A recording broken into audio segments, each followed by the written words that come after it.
Hi guys! 5th day na namin dito sa Europe and ang destination namin ngayon is Prague! Super excited ako makarating dito kasi ang ganda-ganda niya based sa mga nabasa ko. Yung mga fairy tale buildings, old towns, cobblestone streets, sobrang aesthetic. Pero bago pa man makarating sa mga spots, isa talaga sa unang na-notice ko is yung transportation system nila. Yung road super kinis, walang lubak, and sobrang convenient niya i-navigate.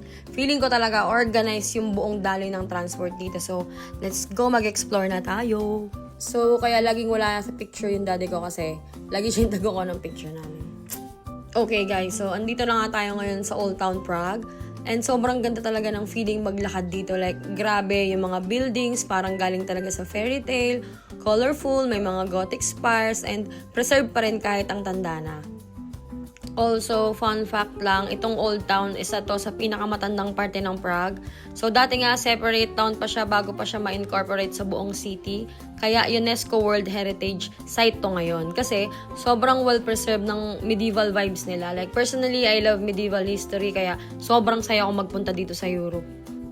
So, habang naglalakad ako, makikita niyo yung mga cobblestone streets, mga cafes, shop sa gilid, tapos yung mga tao dito, parang sila din, feel na feel yung old world charm ng lugar. So, later, pagdating namin sa Old Town Square, doon makikita yung mga pinaka-iconic na landmarks nila.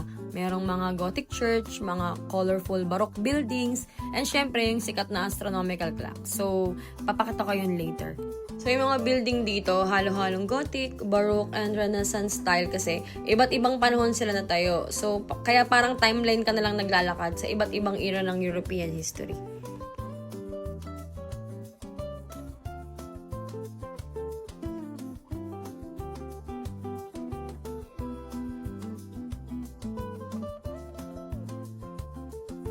So guys, andito na kami ngayon sa Old Town Square. So, dito nagsimula lahat. Since 12th century pa to nag-exist as marketplace. Dito rin nangyari yung mga malalaking events sa Czech history kasama yung mga public executions nung 1600s pa. So, pero ngayon tignan nyo, puro colorful buildings, cafes, at mga tao lang. Sobrang alive ng lugar.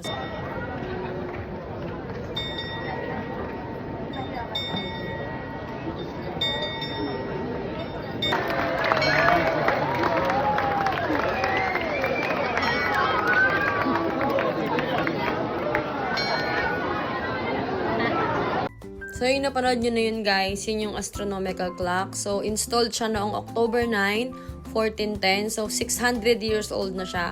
And yun yung world's oldest astronomical clock na still working hanggang ngayon.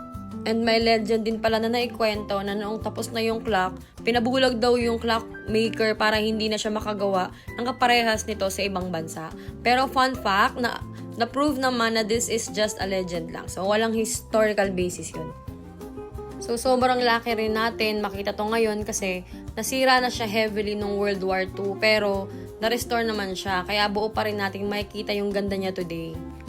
So, okay guys, medyo natagalan din kami dito sa Old Town Square. Ang saya talaga kasing tumambay tsaka mag-explore sa paligid. Umupo-upo muna kami dyan kahit saan. So, pagkatapos nun, gutom na kami. So, lunch muna kami. Pero alam nyo, sobrang nakikrave kami sa kanin. Kaya naghanap talaga kami ng Chinese restaurant dito sa Prague. Yung medyo nakakamiss din pala talaga yung rice paminsan-minsan kahit nasa Europe ka na kasi nakakagutom talaga yung sobrang lakad-lakad dito. So, after nun, since babalik pa kami dito bukas, chinek namin kung saan pwede mga shopping para may plano na kami bago bumalik kinabukasan. So, yun.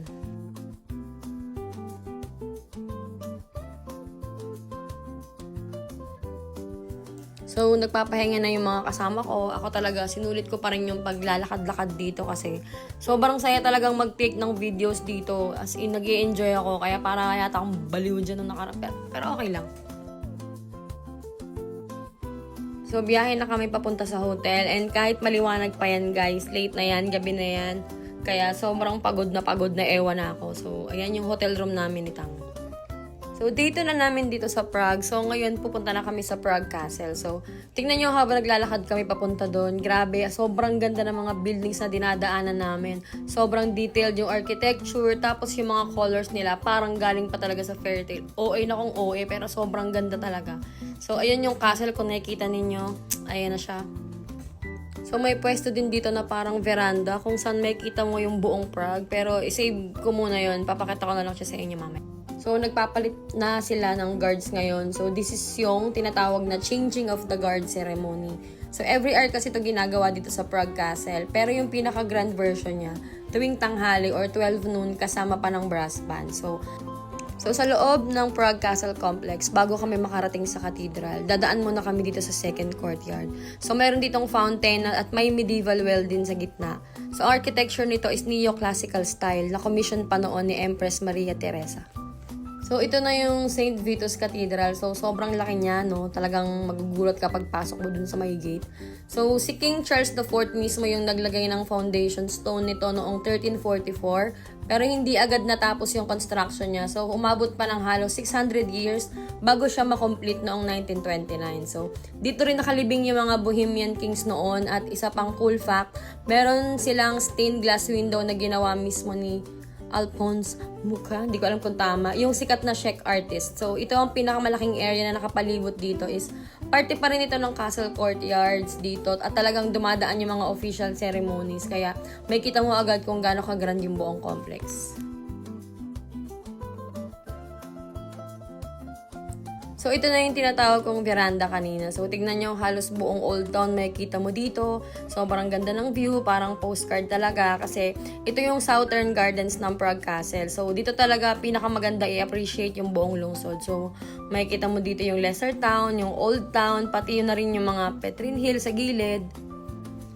So, okay, pababa na kami ngayon dito sa stairs na to and ang taas nito. So, nakailang steps yata kami dito. So, papunta na kasi kami sa Old Town Bridge Tower nito. Habang naglalakad kami papalayo sa castle, dumadaan muna kami sa mga steep na streets pababa, papunta sa Malya Strania. So, yung side na parang mas quiet at charming kumpara sa may mga maingay na old town. So, makikita nyo dito yung mga cobblestone streets, tapos yung mga colorful houses sa magkabilang side. So, parang bawat kanto, may bago kayong photo opportunity, no? Sarap mag-picture. So, may mga small shops din kami na dinadaanan, mga souvenir shops. Ako, bumili kami ng mga ref magnet and mga cafes. Tapos, yung mga local artists na nagbebenta ng painting sa gilid ng kalye. So, ito na yung Old Town Bridge Tower. So, consider dito sa pinaka-beautiful na Gothic getaway sa buong mundo, sabi nila. So, si Emperor Charles IV mismo yung nagpagawa nito kasama ng Charles Bridge noong mid-14th century pa. So, designed ni Peter Parler. Wow. Historian yarn! So, after ng maulan na tour, kumain na kami. So, ayan yung mga pinagkakain namin. And, okay lang, sarap siya. Nakaka-miss lang magkanin. So, ito na. Pupunta na kami sa Slovakia. Next na yun. Bye, guys! Bye!